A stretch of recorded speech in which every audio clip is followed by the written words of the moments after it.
오늘 함께 은혜를 나눌 말씀 보겠습니다. 창세기 21장 8절로 21절까지입니다. 창세기 21장 8절에서 21절 말씀까지 봉독해 올리겠습니다. 아이가 자라매 젖을 떼고 이삭의 젖을 떼는 날에 아브라함이 대연을 배설하였더라. 사라가 본즉 아브라함의 아들 애굽 여인 하갈의 소생이 이삭을 희롱하는지라. 그가 아브라함에게 이르되 이 여종과 그 아들을 내어 쫓으라. 이 종의 아들은 내 아들 이삭과 함께 기업을 얻지 못하리라 하매 아브라함이 그 아들을 위하여 그 일이 깊이 근심이 되었더니 하나님이 아브라함에게 이르시되 내 아이나 내 여종을 위하여 근심치 말고 사라가 내게 이런 말을 다 들으라. 이삭에게서 나는 자라야 내 씨라 칭할 것임이니라. 그러나 여종의 아들도 냈으니 내가 그로 한 민족을 이루게 하리라 하신지라. 아브라함이 아침에 일찍 일어나 떡과 물 한 가죽 부대를 취하여 하갈의 어깨에 메어주고 그 자식을 이끌고 가게 하매 하갈이 나가서 부엘세바 들에서 방황하더니 가죽 부대에 물이 닿은지라. 그 자식을 떨기나무 아래 두며 가로되 자식의 죽는 것을 참아보지 못하겠다 하고 살 한 바탕쯤 가서 마주 앉아 바라보며 방성되고 가니 하나님이 그 아이의 소리를 들으심으로 하나님의 사자가 하늘에서부터 하갈을 불러 가라사대 하갈아 무슨 일이냐 두려워 말라. 하나님이 저기 있는 아이의 소리를 들으셨나니 일어나 아이를 일으켜 내 손으로 붙들라. 그로 큰 민족을 이루게 하리라 하시니라. 하나님이 하갈의 눈을 밝히심에 샘물을 보고 가서 가죽 부대에 물을 채우다가 그 아이에게 마시웠더라. 하나님이 그 아이와 함께 계심에 그가 장성하여 광야에 거하며 활 쏘는 자가 되었더니 그가 바란 광야에 거할 때에 그 어미가 그를 위하여 애굽 땅 여인을 취하여 아내를 삼게 하였더라. 아멘. 네, 우리는 지난번에 창세기 21장의 첫 번째 단락되는 내용을 통해서 아브라함과 사라뿐만 아니라 우리도 그토록 간절히 기다리던 이삭의 탄생의 기사를 살펴보았습니다. 이삭의 탄생은 참으로 놀랍고 기이한 일의 연속이었습니다. 정말로 드라마틱했습니다. 하나님께서 아브라함을 불러내시면서 내가 너로 하여금 큰 민족을 이루게 하시겠다라고 약속하신 후에 25년이 지나서야 이루어졌습니다. 이삭이 태어났을 때 당시 아브라함은 100세, 또 사라는 90세였습니다. 이 말은 생물학적으로는 자녀를 낳기에 불가능한 상태에 있었다라고 하는 뜻입니다. 이에 히브리서 11장 12절에서는 이때 아브라함과 사라는 아이를 낳기 육체적으로 죽은 자와 방불하였다라고 전합니다. 이 점에 있어서는 아브라함과 사라도 동의했습니다. 하지만 하나님과 직접 언약을 맺은 아브람조차도 오랜 시간이 지나감에도 불구하고 약속된 자녀를 받지 못하자 큰 혼란에 빠졌습니다. 한때는 하나님께서 자녀를 주지 아니하신다는 이유를 명분 삼아서 자기 집에서 자란 다메섹 사람의 아들을 자신의 상속자로 삼으려 하기도 했습니다. 사라는 이 점에 있어서 아브라함보다 훨씬 더 민감했습니다. 그녀는 큰 근심과 불안 가운데 있었습니다. 자신의 생리가 끊어진 지 오랜 시간이 지나자 여호와께서 자신의 출산을 허락하지 아니하신다고 스스로 단정하고는 남편 아브라함에게 자신의 여종 하갈과 동침하여 자녀를 낳으라고 강권했습니다. 그 결과 아브라함과 사라 사이에 이스마엘이 태어납니다. 하지만 하나님께서는 이를 기뻐하지 않으셨습니다. 그로부터 13년의 시간이 지났습니다. 13년간의 침묵을 깨트리시고 다시 아브라함에게 나타나신 하나님께서는 당신을 전능한 자, 곧 엘샤다이 하나님으로 계시하시면서 안주인 혹은 공주라고 하는 뜻의 사레라는 이름을 열국의 어머니란 뜻의 사라로 바꿔주시면서 아브라함에게 내가 그녀에게 복을 주어 그가 내 아들을 낳아 주게 하며 내가 그에게 복을 주어 그를 여러 민족의 어머니가 되게 하실 것이며 내 아내 사라가 아들을 낳게 되리니 그 이름을 이삭이라 하라라고 직접 전해 주셨습니다. 이 일이 있은 후에 얼마 되지 않아서 하나님께서는 또다시 두 천사와 함께 마물의 상수리 나무 근처에 털을 닦은 아브라함의 장막을 방문하십니다. 사람의 모습으로 나타나신 하나님께서는 아브라함과 정겨운 대화를 나누시지요. 그때 사라는 장막문 뒤에서 그 대화를 엿듣습니다. 하나님은 마치 엿듣고 있는 사라에게 들으라고 하시는 것처럼 아브라함에게 이렇게 말씀하셨습니다. 내년 이맘때에 내가 반드시 내게로 돌아오리니 내 아내 사라에게 아들이 있으리라. 마침내 아브라함과 사라에게 약속하신 자녀를 주실 때가 임박했음을 밝히셨습니다. 그러나 사라는 이 말씀을 직접 전해 듣고도 믿지 못했습니다. 나는 노쇠하였고 내 남편은 늙었는데 내가 어찌 낙이 있으리요라고 하면서 속으로 비웃었습니다. 이 일이 있은 후 정확하게 1년 만에 하나님의 약속이 성취됩니다. 아브라함은 100세, 사라는 90세 되던 해에 이삭을 낳습니다. 그런데 아브라함조차 이 일에 대해서는 생각지 못했습니다. 17장에 하나님께서 아브라함에 나타나셔서 내 아내 사라가 내게 아들을 낳아 줄 것이다 라고 하시는 말씀을 들었을 때 아브라함도 속으로는 100세 된 사람이 어찌 자녀를 낳을 수 있으며 사라 역시 노년일 텐데 그 나이 어찌 자녀를 출산할 수 있단 말입니까? 라고 반문했습니다. 하물며 사라는 어떻겠습니까? 두 사람의 관점에서는 이즘에 자녀를 낳는다는 것은 완전히 불가능한 일이었습니다. 하지만 하나님이 어떤 분으로 나타나셨다고요? 엘샤다이 하나님. 사람이 불가능하다고 생각하는 것을 능치 못함이 없는 하나님으로서 자신을 계시하셨습니다. 이삭의 출생은 하나님께서 약속하신 말씀 그대로 이루어졌습니다. 모세는 이 사실을 이삭의 탄생에 관한 기사를 소개하는 첫 번째 두 구절에서 요약적으로 소개했지요. 지난번 말씀인데요. 21장 1절로 2절을 다시 한번 봅니다. 함께 읽어볼까요? 여호와께서 그 말씀대로 사라를 권고하셨고 여호와께서 그 말씀대로 사라에게 행하셨으므로 사라가 잉태하고 하나님의 말씀하신 기한에 미쳐 늙은 아브라함에게 아들을 낳으니라. 자, 모세가 이 이삭의 탄생에 관한 기사를 기록할 때에 무엇을 강조하는지를 잘 보셔야 합니다.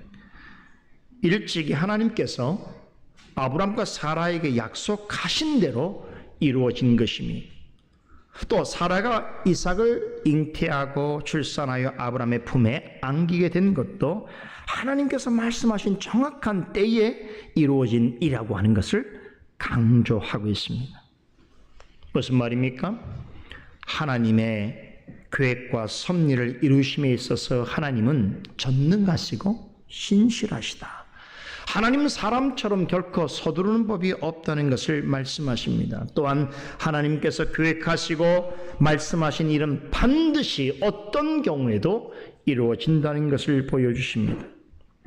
사람의 보기에는 하나님의 약속이나 하나님께서 계획하신 일을 이루어 가심에 있어서 그 모든 것들이 매우 더디고 때로는 불합리하고 불가능한 것처럼 보일 수 있습니다. 그러나 하나님은 어떤 분이시라고요? 전능하시고 또한 신실하신 분이십니다.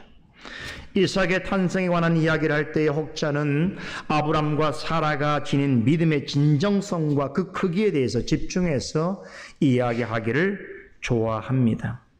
그러나 이와 관련해서 사도 바울의 관점은 사뭇 다릅니다. 사도는 로마서 4장에서 아브라함이 어떻게 많은 민족의 조상이 되었으며 무엇보다도 구원 얻은 자들의 믿음의 조상이 되었는가를 설명합니다.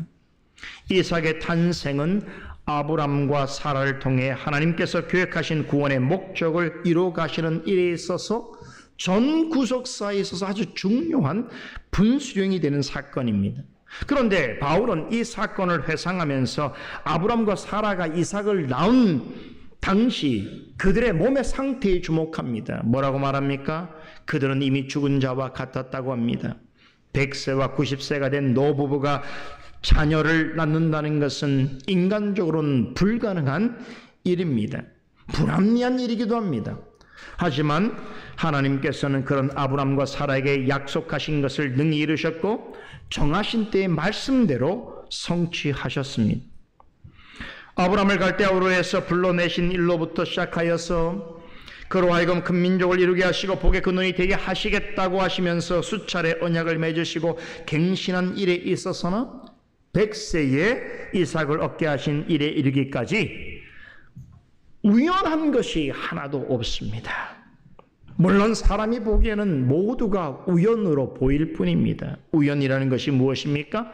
어떤 구체적인 원인을 알 수 없이 그저 무엇에 따라 멋대로 제멋대로 이루어지는 일 혹은 현상을 가리켜서 우연이라고 말합니다.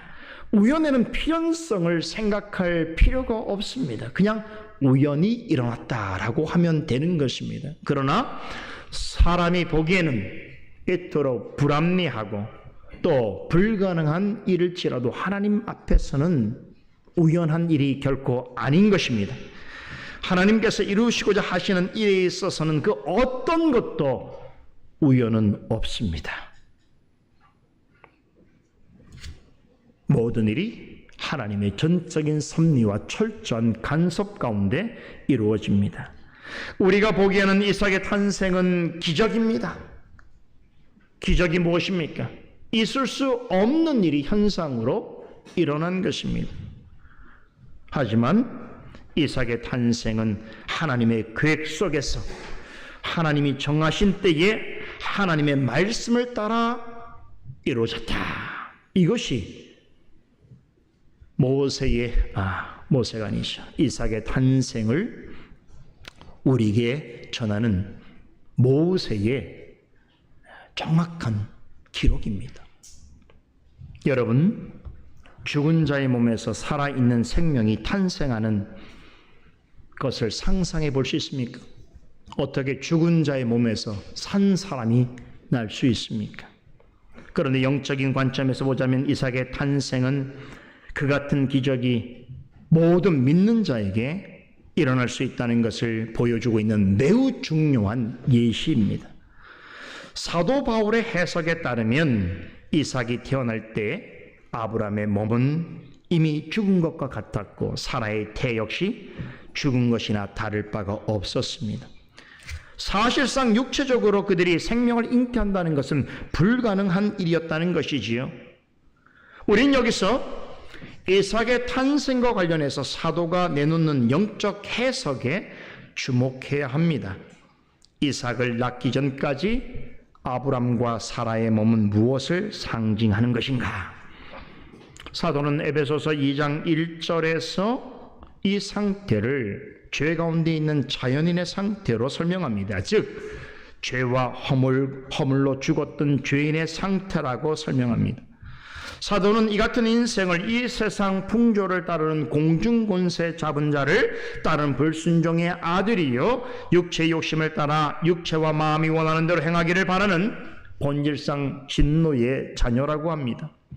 이어지는 에베소서 2장 12절에서는 이런 사람을 가리켜서 이전에는 그리스도 밖에 있었고 언약의 약속에 있어서는 항상 외인이요 낯선 자이며 세상에서는 소망이 없고 하나님으로부터는 멀리 떨어져 있어서 마치 하나님이 없는 자와 같다라고 설명합니다. 엊그제 장례가 있었죠. 그 장례에서 위로 예배를 드릴 때 제가 소개해드렸던 누가복음 15장에 나오는 탕자의 비유에 바로 탕자와 같은 사람, 여러분 바로 이 탕자와 같은 사람을 영적으로 볼 때에 이런 마치 하나님이 없다 하는 인생과 같은 사람입니다. 그래서 그 아버지가 돌아온 둘째 아들을 향해서 뭐라고 말했습니까? 내 아들은 죽었다가 다시 살아났으며 내가 잃었다가 다시 얻었노라 라고 말했습니다. 아버지 품을 떠난 탕자는 영적인 면에서는 죽은 자와 같은 것이고 잃어버린 자와 같았다라는 것이죠. 이 탕자는 하나님 앞에서 본성적으로 하나님의 생명에서 떠나 있는 죄인을 가리킵니다. 하지만 세상에 살고 있는 대부분의 사람들은 이 사실을 인정하지 않습니다. 육신적으로 자신의 육신이 살아있는 까닭에 자신이 죄와 허물로 죽어 있다라고 하는 것에 대하여서 조금도 귀를 기울이지 않습니다. 그들은 여전히 다른 사람에 대하여 세상에 대하여 살아있다라고 생각합니다. 그러나 영적인 관점에서 보자면 그런 자들은 하나님에 대하여서 죽어 있는 것입니다. 대다수의 사람은 자연적으로, 육체적으로, 정신적으로, 도덕적으로, 양심적으로 자신이 살아있다라고 믿고 있습니다. 그러나 하나님이 보시기에는 영적으로 죽어 있는 인생입니다. 거의 죽어가는 상태가 아니라 이미 죄와 허물 가운데 오래전부터 확실하게 죽어 있던 것입니다.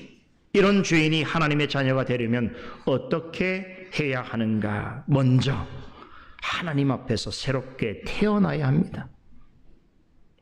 그런데 죽은 자가 어떻게 다시금 새로운 생명을 얻을 수 있는가? 죄와 허물 가운데 죽었던 자는 스스로는 자신을 살릴 수가 없습니다. 새로운 생명을 얻을 수 없습니다. 이 일은 오직 살아계신 전능자이신 하나님만이 하실 수 있습니다. 이삭의 탄생 기사를 기록하고 있는 모세와 바울은 이삭을 낳을 당시 그들의 상태에 대해서 주목합니다. 모세는 이르기를 그들의 나이가 너무 많았고 살은 이미 생리가 끊어진 상태에 있었다라고 전합니다. 그리고 바울은 그들의 몸은 죽은 것과 같았으며 특별히 사라의 태는 죽어 있었다라고 합니다. 그 때문에 아브라함의 장막을 찾아오신 하나님께서 아브라함에게 내년 이맘때에 내 아내가 사라가 아들을 낳을 것이라고 하는 말씀을 전하셨을 때에 사라는 속으로 비웃었습니다. 그때 그녀의 속마음을 훤히 내다보시는 하나님께서 뭐라고 답하셨습니까? 기억나십니까? 창세기 18장 14절에 여호와께 능하지 못한 일이 있겠느냐라고 물으셨습니다. 만약에 하나님이 당신이 원하시는 일을 할 수 없다면 어떻게 전능자라고 할 수 있겠는가 하는 것입니다. 하나님께는 능치 못할 일이 없습니다. 그에 반해서 사람은 어떻습니까? 아브람과 사라가 지닌 육신의 상태로 아들을 얻는 그것은 마치 죽은 자에게서 생명을 얻고자 하는 것과 같은 이치입니다. 사실상 불가능한 것입니다. 하지만 하나님은 능치 못할 일이 없으시기에 죽은 것과 같은 방불한 자들의 몸으로부터 새로운 생명이 탄생하도록 하셨습니다. 바울의 설명하는 방식을 빌려서 묘사하면 죄와 허물로 죽었던 자에게 그리스도로 말미암아 새 생명을 주시사 죄와 허물 가운데 죽었던 자를 그제로부터는 하나님의 자녀로 삼으셨습니다. 하나님의 자녀가 되려면 반드시 죽은 자가 다시 살아나야 하는 기적이 필요합니다. 이렇게 죄와 허물로 죽었던 자가 영적으로 새롭게 태어나는 것을 뭐라고 했습니까? 거듭남이라고 했습니다. 영적으로 죽은 자가 그리스도로 말미암아 새로운 생명으로 다시 태어나는 것, 이것이 영적인 거듭남입니다. 그런데 이 영적인 거듭남은 무엇의 결과물입니까? 하나님의 초자연적인 역사의 직접적인 결과입니다. 왜 그렇습니까? 죽은 자는 영적으로 아무런 반응을 할 수 없습니다. 죽은 자가 어떻게 자신이 누구인가를 생각할 수 있으며 살아나기를 바랄 수 있겠습니까? 살아나기 위해서 어떤 행동을 할 수 있겠습니까? 오직 하나님에 의해서만 죽은 자는 다시 살아날 수 있습니다. 육적인 생명이든 영적인 생명이든 하나님만이 주실 수 있습니다. 그런데 죄와 허물 가운데 있는 죄인은 결단코 스스로 생명을 얻을 수 없기에 그리스도 안에서 성령으로 말미암는 거듭남이라고 하는 영적인 새로운 생명의 탄생을 통해서 새 생명을 얻게 하시는 것입니다.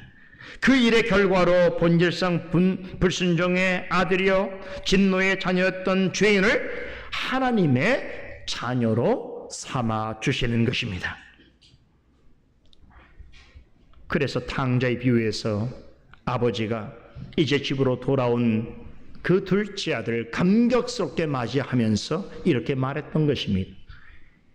이 내 아들은 죽었다가 다시 살아났으며 잃었다가 다시 얻었노라.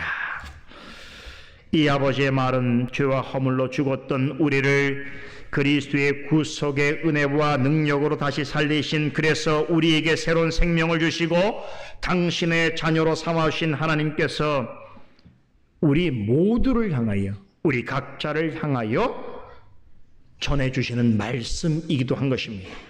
다시 말해서 우리도 영적으로 탕자와 같은 존재였다는 것이지요. 우리도 하나님 앞에서는 죽었던 자들이요 잃었던 자들입니다. 그런데 다시 그 아버지의 사랑으로 그의 자녀됨을 회복한 탕자처럼 우리 역시도 하나님 앞에서 죽었으나 이제는 살아났으며 잃었으나 되찾은 자가 되었다, 이 말입니다. 여러분, 이 신약적인 중요한 교훈이 이미 이삭의 탄생을 통하여 수천 년 전에 말씀하신 것입니다. 이삭의 탄생에는 신약 성경에서 명료히 가르치는 이 구원에 관한 교훈이 이미 깊이 담지되어 있습니다. 이삭의 탄생은 아브라함이라는 사람의 가정에서 벌어진 개인적인 큰 경사 정도로 생각해서는 안 됩니다. 만일 그런 식으로 이 본문을 대하고 이해한다면 그것은 이삭의 탄생이 가지고 있는 그 영적인 깊은 의미를 너무나 축소하는 것입니다. 개인화하는 것입니다. 그의 탄생은 죄와 허물로 죽었던 죄인이 어떻게 다시 살아날 수 있는가? 다시 말해서 아담 이후로 하나님 앞에서 영적으로 죽은 자가 어떻게 새로운 생명을 얻음으로 영원한 사망에서 영원한 복락으로 옮겨지게 되었는가에 대하여서 해명해 주는 매우 중요한 신학적, 교리적 근거를 제시해 주고 있는 것입니다. 이제부터는 여러분이 이삭의 탄생을 들을 때에 이렇게 생각하셔야 돼요.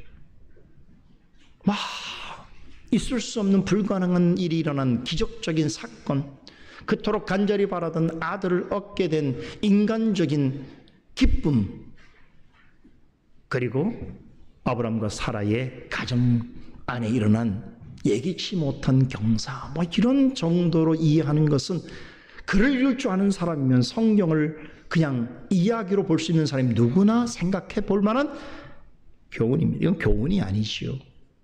왜 이삭의 탄생이 이렇게 성경에서 중요하게 취급되어지는가라고 하는 것은 이미 모세가 이삭의 탄생에 관한 기록의 역사를 기록할 때에 성령께서는 이삭의 탄생을 통하여서 나타내 보이실 구원의 교훈을 신약 시대에 여기까지 계시될 내용을 이미 염두하여 기록하게 하신 것입니다. 다시 말씀드리지만 100세와 90세 된 노인이 자녀를 낳는다는 것은 있을 수 없습니다. 그렇듯이 죄 가운데 죽은 자는 스스로 살아날 수 없습니다. 그러나 하나님만은 하실 수 있습니다. 하나님은 죄와 허물 가운데 주었던 자 중에서 어떤 이들에게 긍휼과 자비를 베푸십니다. 그리하여 그리스도 안에서 다시 살리십니다. 거듭남이라고 하는 새로운 영적 탄생의 과정을 통해서 탕자의 아버지가 집으로 돌아온 아들을 품으로 받아 주었던 것처럼 죄와 허물로 죽었지만 그리스도 안에서 성령으로 거듭난 자를 하나님의 자녀로 받아주실 뿐만 아니라 하나님의 자녀에 걸맞는 지위와 특권을 허락해 주시고 금생에서나 이생에서 하나님의 자녀로서 누려야 할 그런 은혜와 상도 베풀어 주시는 것입니다. 죽은 자와 같은 아브람과 사라의 몸을 통해서 기적적으로 태어난 이삭의 탄생의 이면에는 이처럼 죄와 허물로 죽었던 죄인이 오직 하나님의 은혜와 능력에 의하여 하나님의 자녀로 거듭나는 이 신비롭고 놀라운 구원에 관한 이야기가 숨겨져 있습니다. 그리고 모든 세대에 걸쳐서 하나님의 택한 모든 성도에게 적용되어지는 동일한 구원의 원리가 담겨져 있습니다. 이 점을 생각할 수 있어야 아브람과 사라의 기쁨을 이해할 수 있는 것입니다. 그들은 노쇠하였고 생리가 끊어졌음에도 하나님이 약속하신 아들을 간절히 열망했습니다. 그러나 그들이 할 수 있는 것은 아무것도 없었습니다. 아들을 낳기를 간절히 바랬지만 자신 스스로는 아무것도 할 수 없는 상태였습니다. 이것은 어떻게든 무엇으로든 구원 얻기를 바라지만 스스로는 구원을 이루어갈 수 없는 무력하고 부패한 죄인의 실존을 그대로 보여주고 있는 것입니다. 죽은 자의 몸에서 산 자가 나올 수 없는 것 같이 죄 가운데 죽은 사람은 스스로 새 생명을 취할 수 없습니다. 능치 못할 일이 없는 하나님의 개입과 간섭 없이는 죄인은 다시 살아나지 못할 뿐더러 새 생명을 가진 자로 살아갈 수 없습니다. 이것은 오직 살아계신 전능하신 하나님만은 행할 수 있는 일입니다. 그런데 이처럼 영적으로 거듭나기 위해서 반드시 한 가지 조건이 있는데 그것은 그리스도 안에 있어야 합니다. 그리스도와 함께 죽고 그리스도와 함께 살아야 합니다. 그래야만 거듭난 이후에 그리스도 안에서 영적인 변화와 성숙으로 이어지는 성화의 삶을 살아갈 수 있습니다. 그렇기 때문에 이삭의 탄생과 관련해서 우리가 반드시 꼭 기억해야 될 한 인물이 있습니다. 누구겠습니까? 예수 그리스도예요. 이삭의 탄생을 이야기하면서 예수 그리스도를 생각하지 않는 것은 불가능합니다. 만약에 이삭을 단지 아브람과 사라의 아들로서만 기억한다면 적어도 이 일의 스토리는 안다 할지라도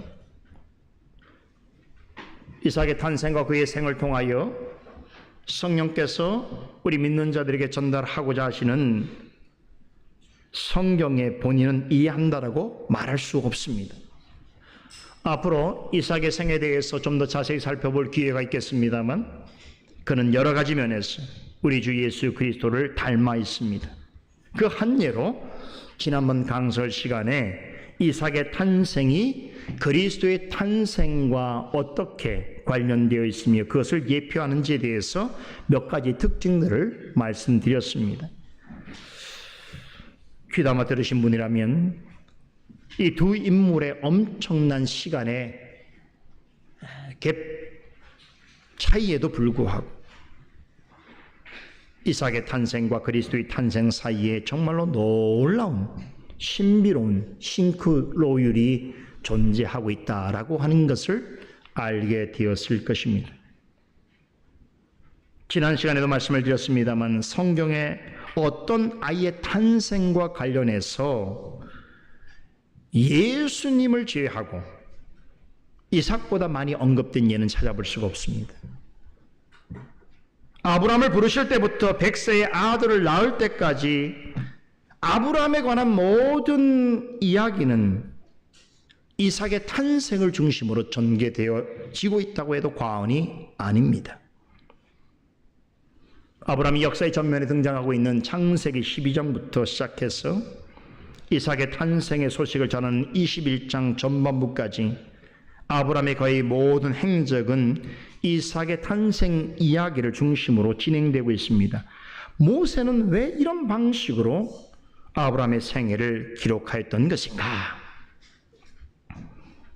방금 전에 말씀드린 내용을 근거로 두 가지 관점에서 그 이유를 생각해 볼 수 있습니다. 아주 간단하게 요약하면 첫째는 이삭의 탄생은 죄와 허물로 죽었던 자가 어떻게 새 생명을 얻어서 하나님의 자녀가 되어지는가라고 하는 이 구원의 원리를 상징적으로 보여주고 있기 때문입니다. 둘째는 이삭의 탄생뿐만 아니라 그의 생애는 앞으로 오실 예수 그리스도를 예표적으로 잘 나타내 보여주고 있어서입니다. 이것은 무엇을 말해줍니까? 이삭의 탄생은 단지 아브람과 사라와 그의 집안에 있는 사람들에게만 기쁨이 된 이야기가 아니라는 것이죠. 그리스도로 말미암아 하나님의 자녀가 된 모든 자들에게도 한없이 큰 기쁨의 소식이라는 것입니다. 지난 본문에서 모세가 이삭의 탄생 소식을 전하면서 아브람도 웃고 사라는 특별히 더 웃었고 그리고 그 소식을 듣던 모든 사람들도 다 같이 웃었더라라고 한 그 말의 의미에는 앞으로 이삭의 탄생 속에서 성경에 내포되어 있는 영적 교훈을 알고 이해할 모든 사람들에게도 이 일은 큰 기쁨이 될 것이다라고 하는 예언적 의미를 담고 있는 것입니다.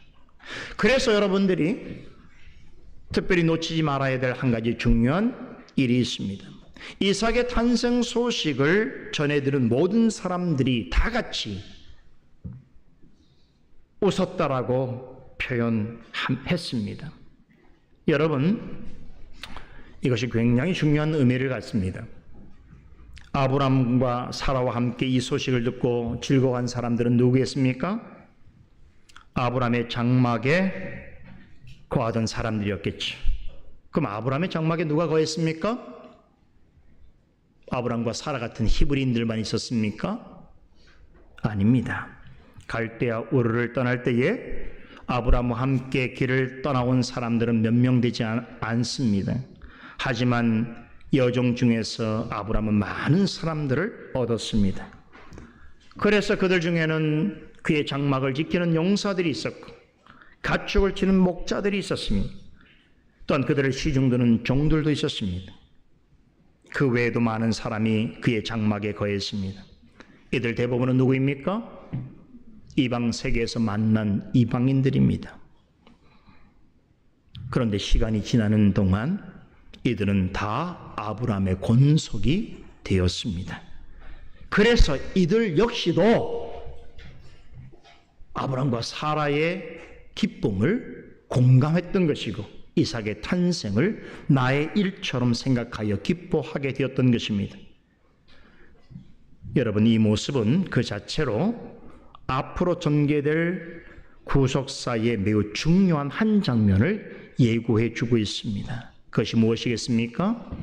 앞으로 유대인만이 아니라 이방인에게도 그리스도의 복음은 전파될 것이며 그들 역시 그리스도의 복음을 전해 듣고 하나님께로 돌아와 그리스도를 믿고 구원 얻게 될 것이며 그로 인해서 이방이었던 자들도 그리스도의 복음을 통하여 그리스도로 인하여 한없이 기뻐하고 즐거워하게 될 것을 예표하고 있는 것입니다.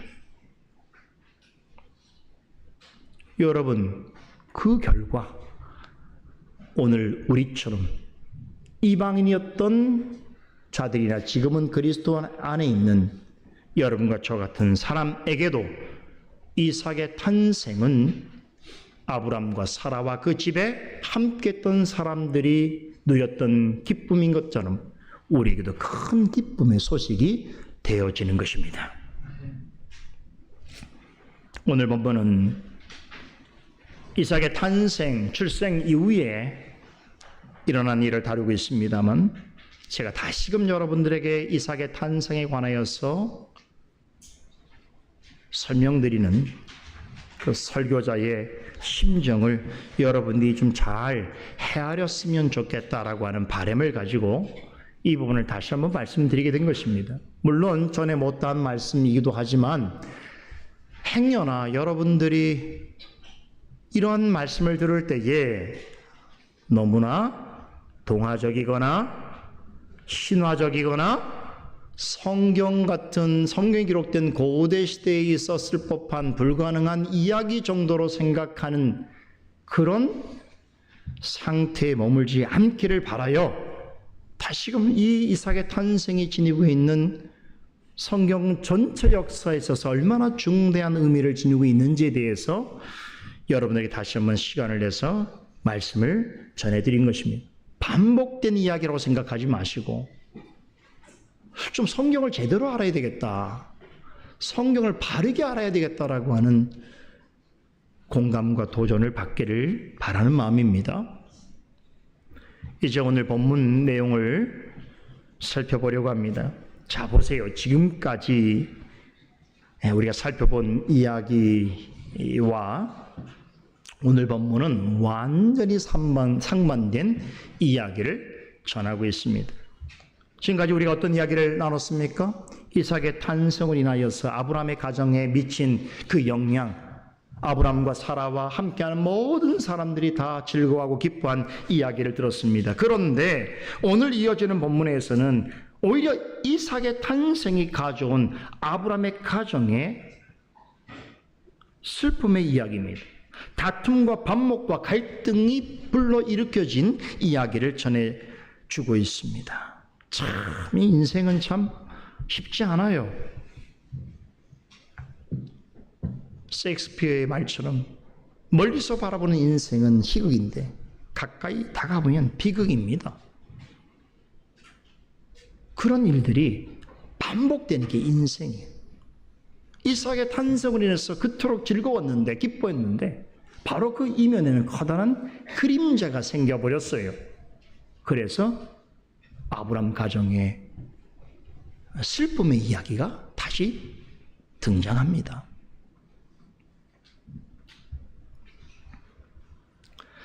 이 이야기 중심에 잠시 잊혀졌던 아브라함의 또 다른 가족이 등장하지요. 누굽니까? 하갈과 이스마엘입니다. 여러분이 아시는 것처럼 하갈은 사라의 몸종으로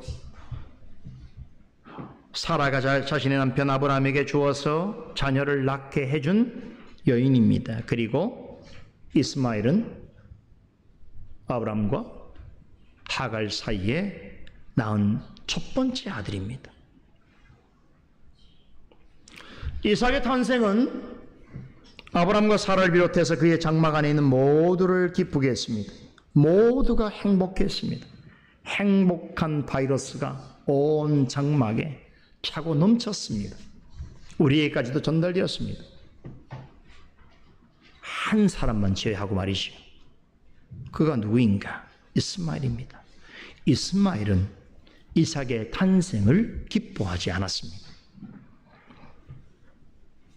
어쩌면 이삭이라고 하는 존재의 그 존재 자체를 인정하고 싶지 않았던 것 같습니다. 어느 날 그러한 그의 심리가 대중 앞에 적나라하게 노출되게 되었습니다. 어린 이삭이 엄마의 젖을 뗄 무렵에 아브라함은 이 일을 축하하고 축복하기 위해서 큰 잔치를 엽니다. 대개 유대인들은 아이가 서너 살 되었을 때에 젖을 떼는 전통이 있습니다. 이 젖을 뗄 때는 그 아이가 이제는 사람다운 음식을 먹고 그리고 장성할 수 있기를 기대하기 때문에 우리나라 같으면 돌잔치 같은 건데 1년 지나서 하는 것이 아니라 한 3, 4년 정도 또 길게는 한 5년 정도 지나서 야, 이제 이 아이가 살만하겠구나 라고 생각하고 잔치를 베풉니다. 이삭이 그쯤 되었을 때에 사라도 젖을 떼게 된 것 같습니다. 그렇다면 이때 이스마엘은 어떤 상태에 있었는가?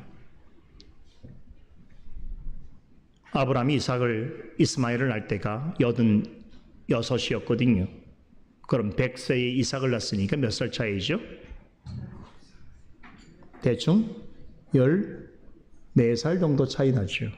그러면 서너 살을 먹었다 그러면 몇 살 정도 될까요? 그렇죠. 한 17에서 19 정도. 성년이 다 안 된 청소년이죠. 알 거 다 알고 청년이라고 말해도 모방할 정도의 그런 나이에 있었습니다.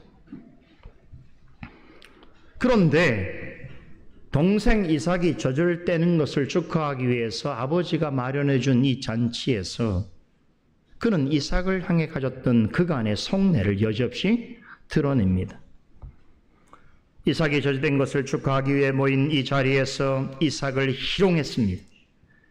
개역 성경에서는 희롱하다라고 번역하고 개역 개정판을 보니까 놀리는지라라고 번역하고 있는데 이 단어의 원 의미를 생각하면 훨씬 더 부정적이고 적나라하고 폭력적인 의미를 가지고 있습니다.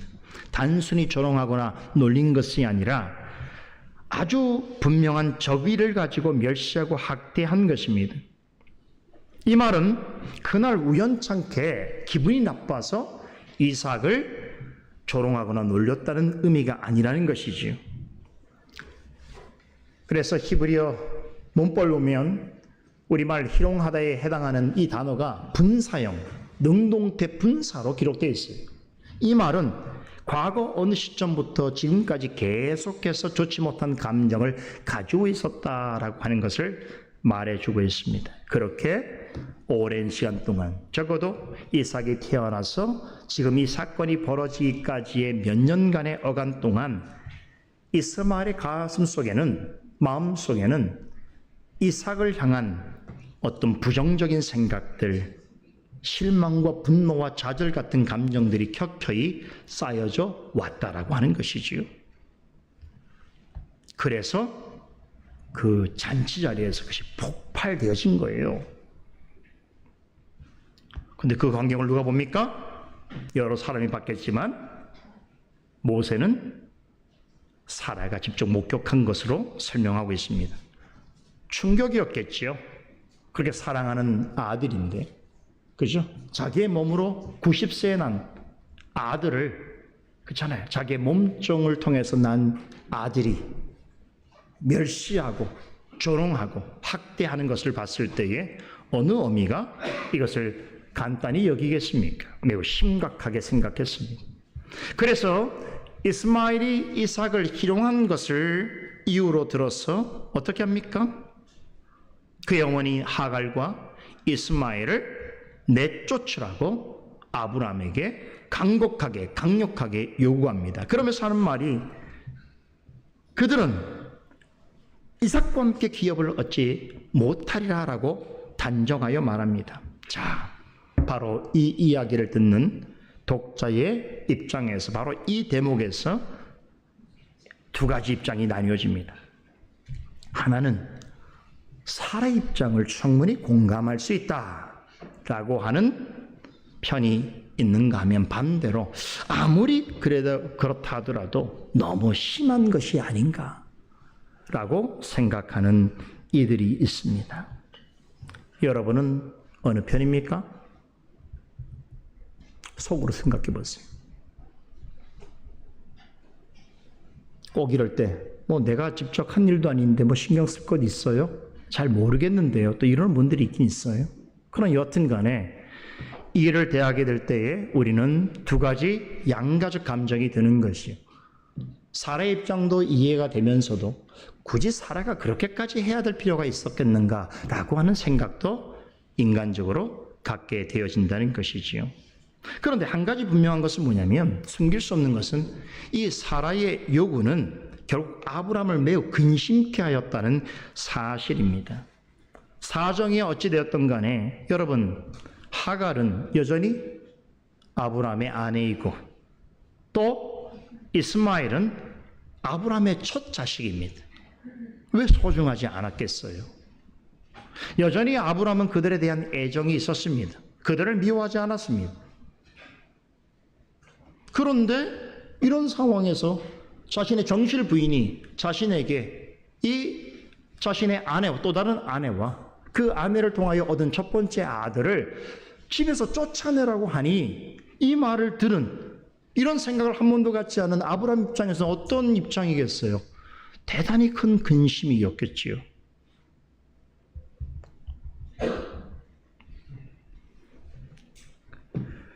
여러분, 그럼에도 본문은 우리에게 모든 것을 다 말해주고 있지 않습니다. 대체 이스마엘이 어떻게 이삭을 조롱하고 멸시했는지, 또 사라가 왜 그렇게까지 민감하게 혹은 극단적으로까지 생각될 정도의 반응을 보였는지 우린 정확하게 알기 어렵습니다.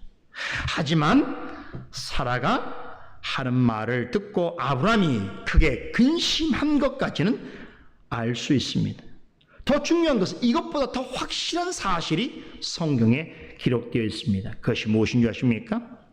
이 일에 있어서 하나님께서는 철저하게 사라의 편을 들고 계시다는 것입니다. 사람의 관점에서는 사라가 취한 행동에 대해서 이러저러한 말과 다른 평가들이 있을 수 있습니다. 그렇죠? 사라가 어미 입장에서 충분히 이해되는 측면도 있지만 꼭 그렇다고 해서 이스마엘과 하갈을 완전히 집에서 축출해 버려야 되는 그런 상황까지 꼭 가야 될 필요가 있었겠는가라고 생각할 수 있다는 것이죠. 그런데 하나님께서는 아브람조차도 이 상황을 충분히 이해할 수 없고 마음의 근심을 가질 수밖에 없는 사라의 행동에 대해서 시종일관 그녀의 편을 들고 계시다는 것입니다. 이게 어려운 거예요. 이게 본문을 해석하는 굉장히 힘든 부분이에요.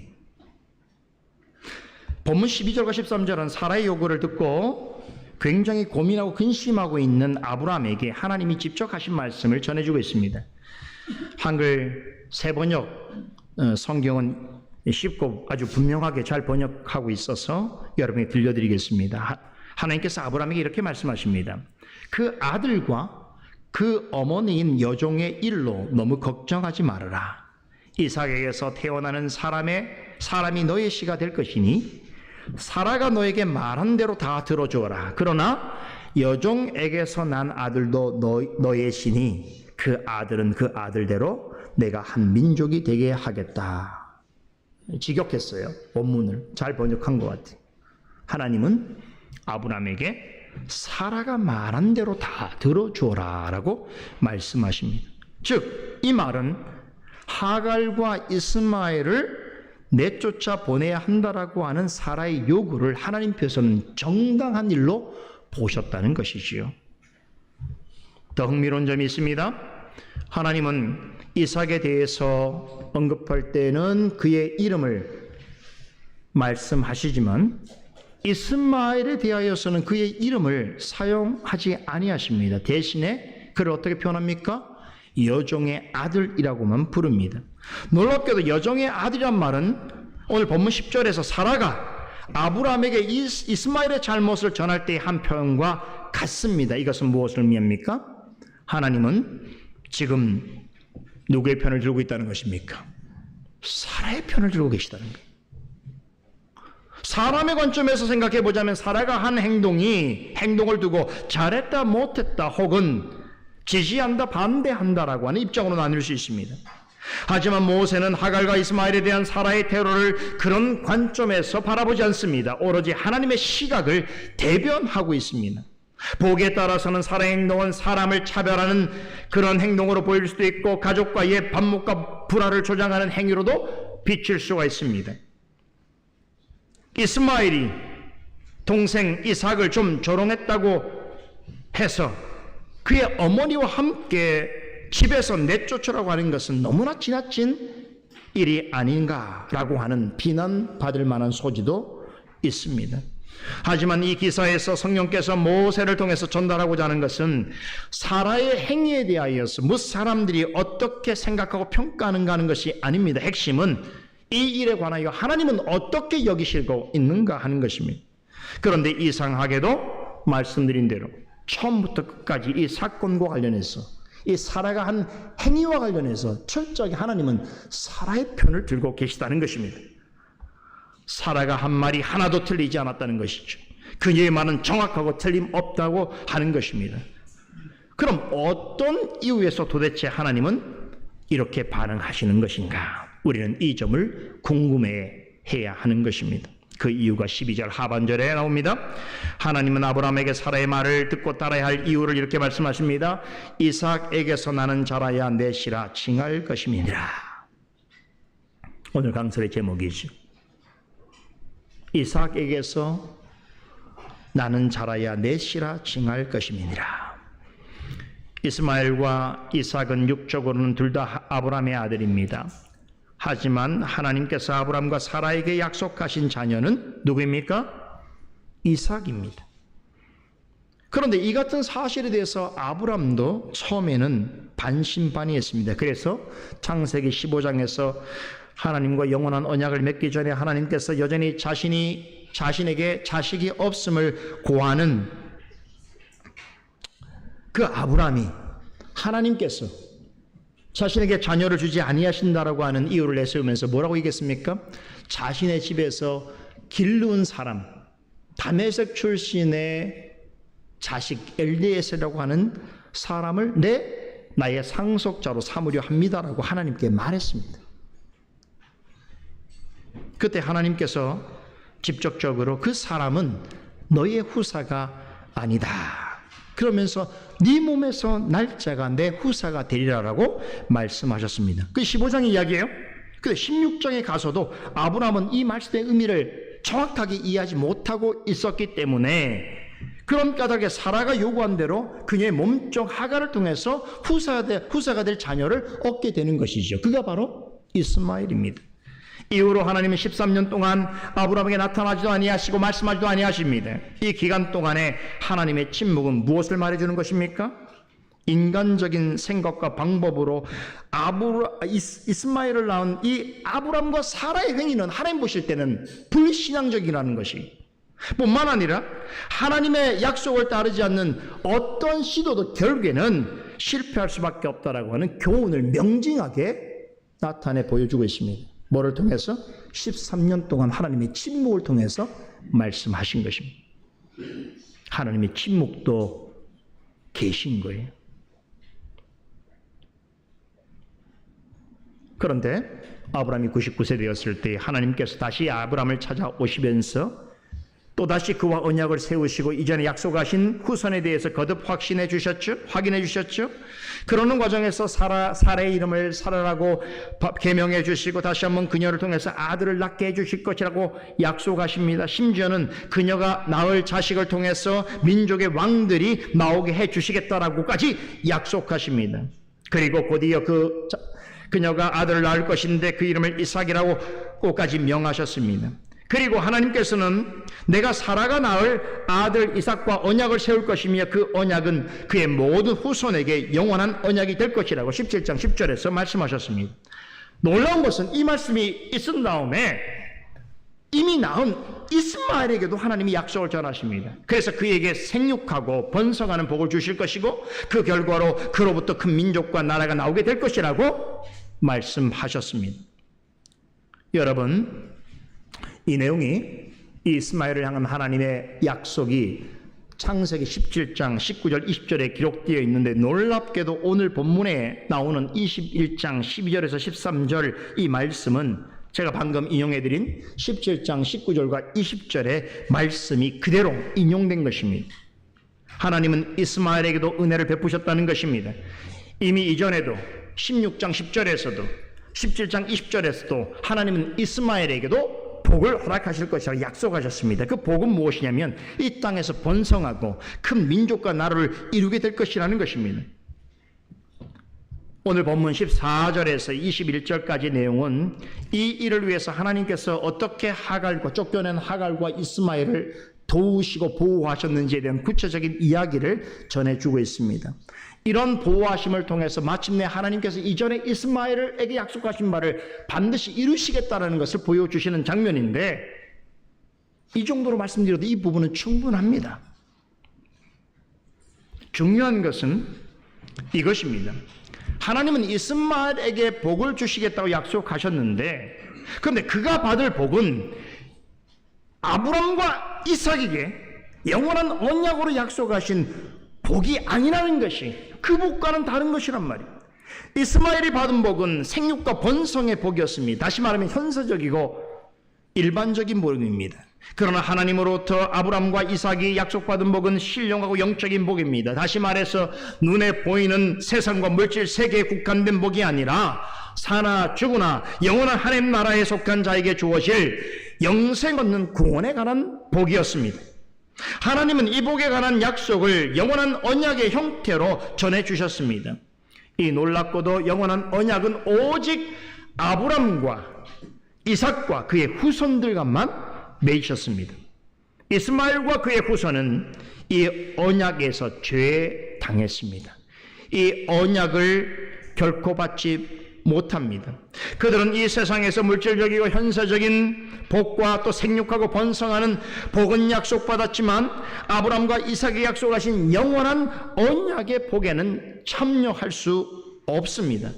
바로 이 점에 있어서 이스마엘과 이삭 사이에는 차별점이 분명히 존재합니다. 이 차별점은 하나님께서 이스마엘과 이삭을 차별하신다라고 말해도 가능한 것입니다. 우린 이 사실을 앞으로 이삭의 두 아들 누구죠?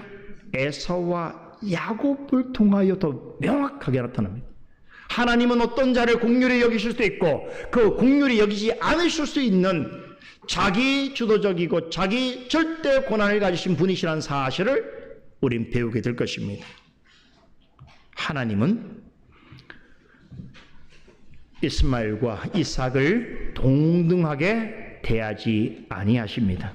그러나 이스마엘에게도 복을 주셔서 이 세상에서 그도 현세적이고 보편적인 복을 받아 누릴 수 있도록 하실 뿐만 아니라 그를 통하여 큰 나라와 민족을 이루게까지 하시겠다라고 말씀하셨습니다. 그러나 아브람과 이삭에게는 그와 같은 복이 아니라 사나 죽으나 하나님의 언약의 백성으로 누릴 수 있는 영원한 복을 약속해 주셨습니다. 그렇다면 이스마엘과 이삭은 둘 다 육신적으로는 아브라함의 아들이지만 하나님께서 아브라함에게 약속하신 후손으로 주시겠다라고 하는 아들은 누구인가? 그 언약의 상속자는 이스마엘이 아니라 이삭인 것입니다. 하나님은 이삭을 택하셨습니다.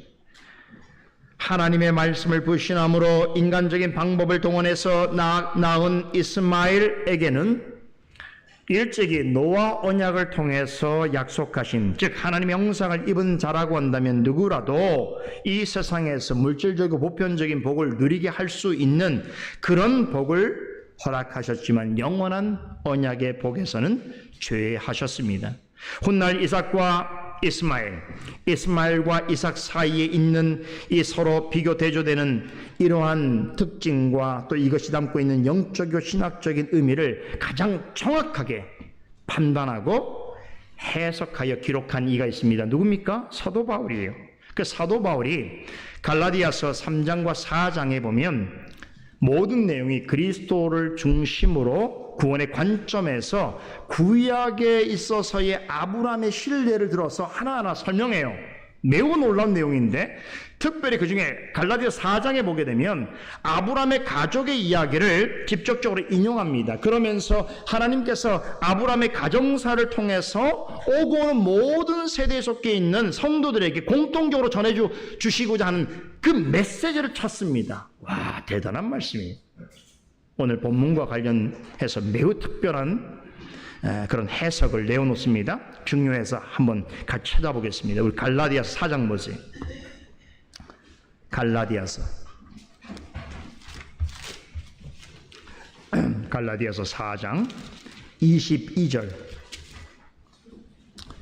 23절 우리 한 목소리 읽어보겠습니다. 기록된 바 아브라함이 두 아들이 있으니 하나는 계집종에게서 하나는 자유하는 여자에게서 낳다 하였으나 계집종에게서는 육체를 따라 낳고 자유하는 여자에게서는 약속으로 말미암았느니라. 여기서 기록된 바는 무엇을 지금 어떤 기록을 참조했다는 거예요? 창세기 기록이죠.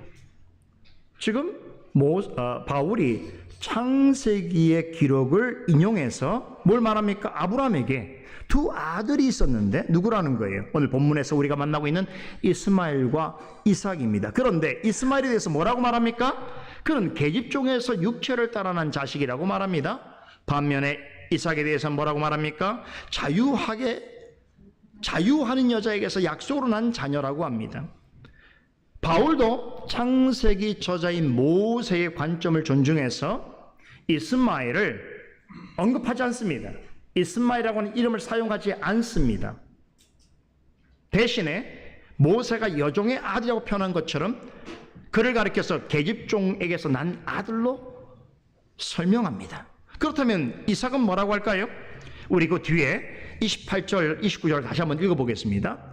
28절, 29절입니다. 형제들아 너희는 이삭과 같이 약속의 자녀라. 그러나 그때의 육체를 따라 난 자가 성령을 따라 난 자를 핍박한 것 같이 이제도 그러하도다. 바울은 오늘 창세기 본문과 같이 이스마엘이라는 이름을 직접 인용하고 있지는 않지만 이삭의 이름은 그대로 사용합니다. 그런데 이삭을 어떤 자녀로 소개하고 있습니까?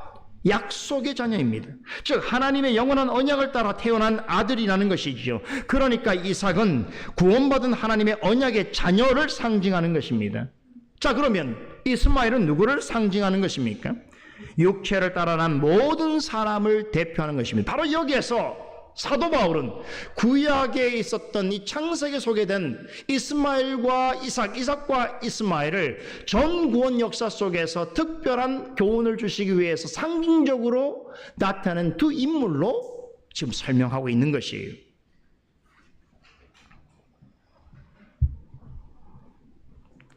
그래서 이스마엘을 육체를 따라 난 모든 사람을 예표하는 자로 설명합니다. 여기서 육체를 따라 났다는 말은 아담이 가진 인간 본성에 충실한 사람이라는 뜻이겠지요. 사도 바울은 이 사람을 성령을 따라 나지 않는 자, 곧 거듭나지 않은 자라고 말합니다. 또 다른 서신인 고린전서 2장 14절에서는 하나님에 대하여 아무런 관심이 없을 뿐만 아니라 성령이 하시는 일에 대하여 전혀 받지 않고 영적이고 신령한 일에 대해서는 어리석고 분별력이 없는 사람, 곧 육에 속한 사람이라고 묘사합니다. 그래서 일반적으로는 자연인의 상태로 있는 사람이라고 할 수 있겠고, 신학적으로 말하면 영적으로 거듭나지 않은 사람입니다. 누가요? 이스마엘이 이런 사람을 대표하고 있다는 뜻이에요. 즉 영적인 죽음 상태에 있는 자입니다. 그런데 이런 사람도, 이런 사람이라 할지라도 이스마엘처럼 이 세상에서는 물질과 건강과 번영이라고 하는 복을 누릴 수 있다는 것이에요. 이스마엘도 그런 복을 받았습니다. 그래서 영적으로 죽은 자요, 거듭나지 아니한 사람이라 할지라도 이 세상에서 나름 즐겁고 행복하고 만족하게 살아갈 수 있다는 것입니다. 그러나 하나님 앞에서는 이는 죽은 자와 방불합니다. 영적으로 보자면 참되고 살아계신 하나님과 단절된 채 있습니다. 그러므로 하나님이 아브라함과 이삭에 약속하신 신령하고 거룩한 언약의 복에는 참여할 수 없는 것입니다. 이 복은 사도 바울의 증거대로 말하자면 오직 성령을 따라 난 사람만이 누릴 수 있습니다. 그렇다면 성령을 따라 난다는 것은 무엇을 의미하는가? 제가 앞에서 자세히 설명드렸죠. 그리스도 안에서 성령으로 말미암아 거듭나는 것입니다. 이 영적인 거듭남은 죄와 허물로 죽은 사람이 새로운 생명을 얻는 것입니다. 그러니까 죽은 자가 다시 살아나는 것입니다. 이것은 오직 하나님만이 하실 수 있습니다. 그런 점에서 제가 이삭의 탄생을 주목해야 한다고 말씀드렸습니다. 왜 그렇습니까? 모든 사람은 스스로 구원을 얻기에는 아무것도 할 수 없는 죄인입니다. 그런데 아브라함이 100세 때 낳은 이삭처럼 우리도 전능하시고 신실하신 하나님의 역사로 그리스도 안에서 새 생명을 얻음으로 하나님의 자녀가 되었기 때문입니다. 이것은 이삭의 탄생이 우리에게 보여주는 아주 중요한 우리의 영적 신분의 변화가 어떻게 나타난지를 알려주는 교훈입니다. 그래서 방금 읽은 갈라디아서 4장 28절에서 형제들아 너희는 이삭과 같이 약속의 자녀라 하신 이 말씀은 이삭에게만 주어진 것이 아니라 이삭이 탄생한 것처럼 너희도 그리스도 안에서 새로운 생명을 얻은 자들이니, 이삭이 아브라함의 언약의 상속자였다면 너희도 하나님의 언약의 상속자라고 말씀하시는 거예요. 너희가 누구예요? 우리 같은 자들이죠. 그래서 우리가 이삭의 언약에 동참하는 것이고 이삭의 축복에 참여하게 되는 것이에요. 사도 바울은 이삭에게 행하신 하나님의 구원의 역사가 오늘 그리스도 안에서 구원받은 모든 사람들에게 동일하게 적용되고 있음을 설명하고 있습니다. 즉 우리 모두는 이삭처럼 그리스도 안에서 성령으로 말미암아 거듭난 하나님의 약속의 자녀인 것입니다. 하나님의 나라와 영원한 생명은 오직 성령을 따라 난 약속의 자녀에게만 허락된 것입니다.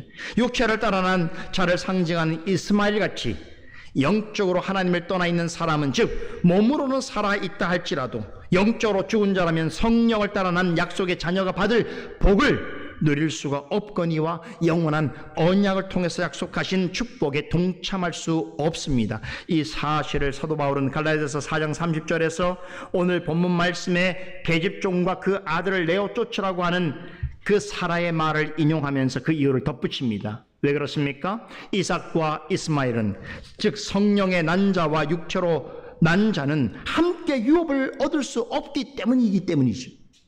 모세와 바울은 하갈과 이스마엘을 아브라함의 집에서 쫓아내려고 하는 사라의 말에 어떻습니까? 뜻을 같이 합니다. 하나님만 뜻을 같이 하는 게 아니라 모세도 바울도 같은 뜻을 가지고 있어요.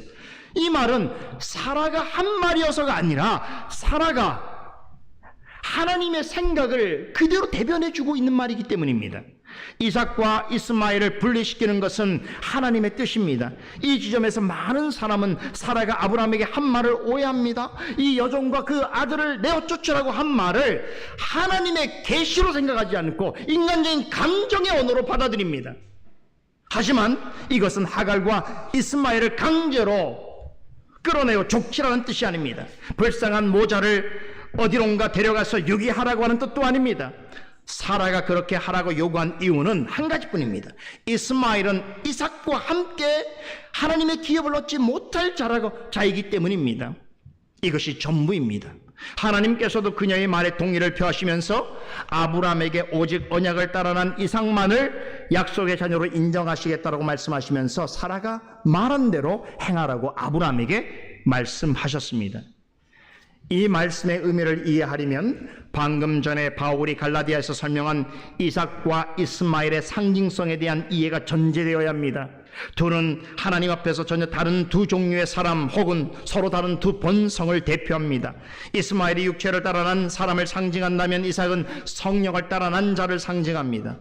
만약에 사람의 본성적인 측면에서 보게 된다면 믿는 자의 마음에도 이스마엘과 이삭이라고 하는 본성이 동시적으로 있을 수가 있습니다. 그래서 로마서 7장에 보게 되면 사도 바울이 구원받은 성도의 마음 안에는 서로 다른 법이 대치하고 있어서 한편으로는 하나님의 법을 즐거워하는 마음이 있기도 하고 다른 한편으로는 죄의 법을 따르고자 하는 마음이 있어서 서로 충돌하고 갈등한다고 고백한 것입니다.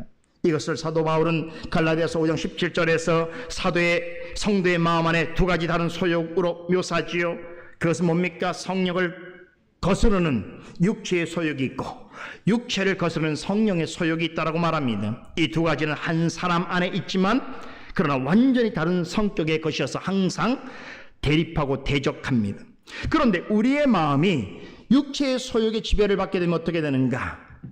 하나님을 멀리하고 성령을 근심케 합니다.